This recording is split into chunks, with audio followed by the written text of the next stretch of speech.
Press Secretary, circle back Jen Psaki.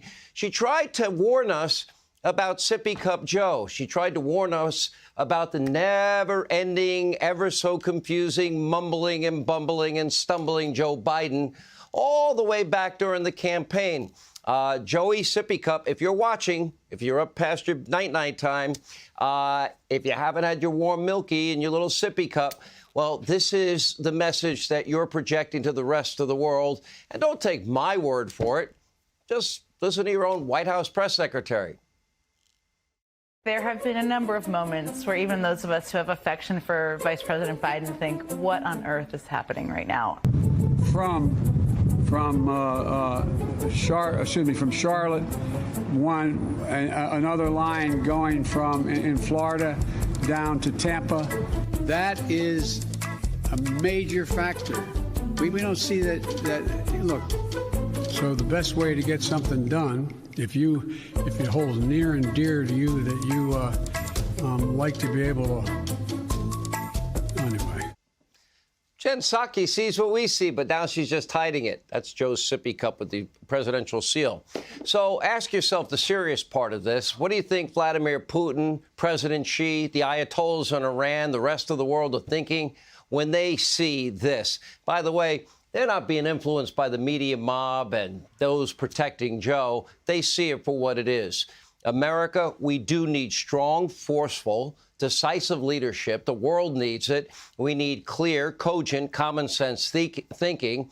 But what we're getting from Joe is the exact opposite, a never-ending stream of stumbles, mumbles, and outright incoherence.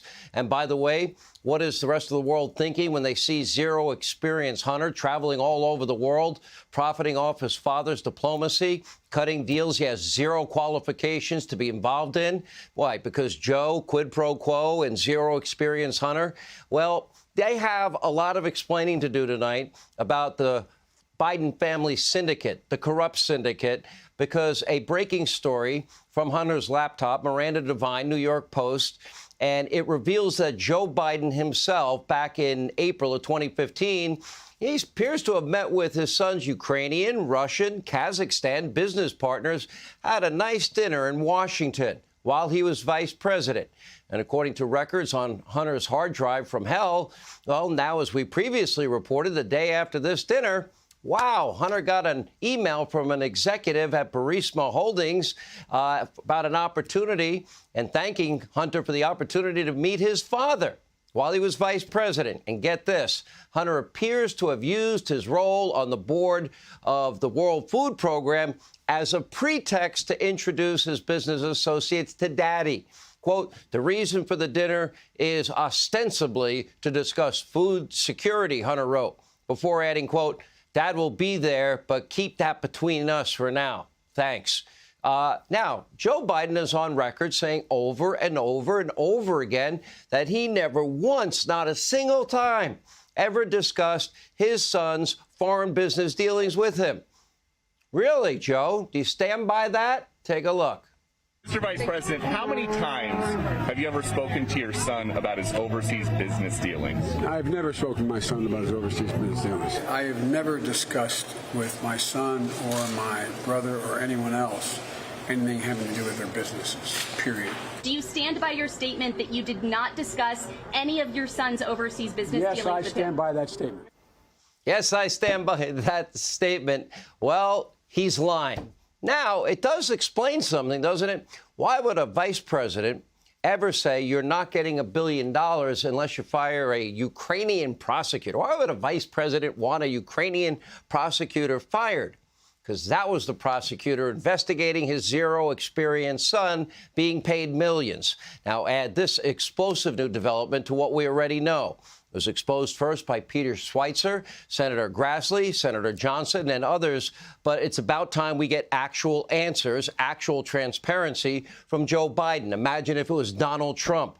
We have a lot more coming up. But speaking of and demanding straight answers, we do turn to our other top story, and that's surrounding, Dr. Doom and Gloom flip-flop Fauci, who continues to play coy on how your taxpayer dollars were spent at the Wuhan lab of virology and whether they were used as part of what is called gain-of-function research. He was grilled by Senator Kennedy of Louisiana on all of this yesterday. Take a look. You gave them money and you said, don't do gain-of-function research. Correct. And they said, we won't. Correct. And you have no way of knowing whether they did or not, except you trust them. Is that right? Well, we generally always trust the grantee to do what they say, and you look at the results. Have you ever had a grantee lie to you? I cannot guarantee that a grantee has not lied to us because you never know.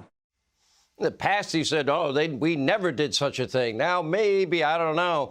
Anyway, the Biden administration still reluctant to ever be critical of China at all.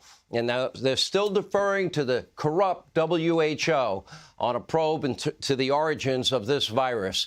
But we're now learning that the Senate has approved a bill that will now require the Biden administration to declassify intelligence on the origins of the COVID-19 virus that killed how many people worldwide? How many Americans?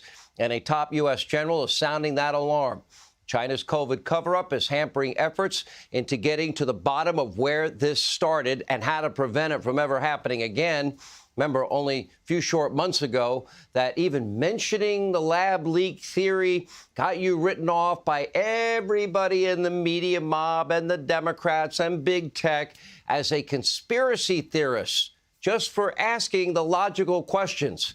But now, by the way, the corrupt left-wing institutions, they're now doing a complete 180, and they're in total damage control mode. For example, Facebook, oh, how nice of them. They finally ended their ban on posts about the lab leak theory, acknowledging that maybe it wasn't a conspiracy theory at all. Just like the New York Times is doing, fake news CNN is doing, the Washington Post is doing. But still, despite growing evidence supporting the lab leak theory, well, some in the media mob still don't want to ever talk about it. And they don't want to be able to ask legitimate questions. For example, fake news reporter over at the New York Times tweeting, quote, someday we will stop talking about the lab leak theory and maybe even admit its racist roots. OK, but alas, that day is not here yet. Oh, Maggie Haberman blaming Donald Trump. I guess they really, at the New York Times, wanting to get real answers about a virus that has killed millions worldwide. That's racist. The destructive Democratic agenda doesn't stop there because the Biden administration, they're now trying to jam through that guy as the ATF nominee. Alcohol, tobacco, firearms. David Chipman is his name. No friend of the Second Amendment in our Constitution. Stumped repeatedly yesterday when asked to define, well, you want to ban assault weapons and you don't want any police and schools protecting our kids. Well, what is an assault weapon? Can you define it? Watch. Do you believe in banning assault weapons? I do, sir. Okay. Define assault weapons. Assault weapons would be something that members of Congress would define. Well, how do you define it? You're going to be running the agency. Senator, I think this is a good question. If I am confirmed as ATF director... I got 35 seconds left. Define it for me, would you please, sir? What's an assault weapon? Yeah, Senator, the bill to ban assault weapons is what is your dozens of definition pages. of an assault There's no way I could define an assault weapon. You don't have any. You're going to run this agency, and you don't have a definition of assault weapon? Hey, Sean Hannity here. Hey, click here to subscribe to Fox News YouTube page and catch our hottest interviews and most compelling analysis. You will not get it anywhere else.